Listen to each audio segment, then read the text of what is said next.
Mga kapuso, umpisa natin ang balitaan ngayong linggo sa pagkakuryente ng isang kawani ng Senpelco. 24 anyos na lineman patay matapos makuryente habang nag-aayos ng linya ng kuryente sa Labrador, Pangasinan. Naka-alerto CJ Torida.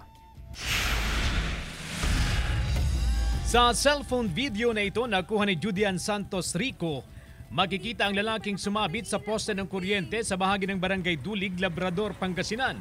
Ayon kay Judian, una siyang nakarinig ng parang putok mula sa linya ng kuryente. Pagkadinig ko lang doon nung tuk, sabi niya, paglingon ko, yun, nakalaylay na si kuya. Nataranta ako, chinik ko yung ilaw, meron pa.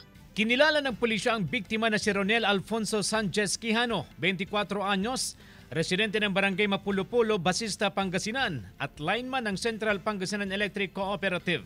Nagsasagawa raw ng preventive maintenance sa mga linya ng kuryente sa Labrador Substation noong Sabado nang mangyari ang insidente. Aksidente, nahawakan niya yung primary line ng kuryente.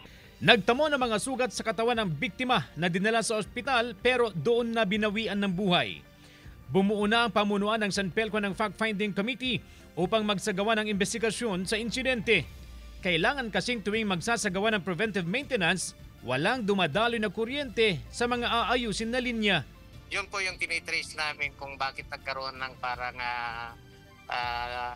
lag doon sa information, doon sa ano. So ongoing po yung investigation.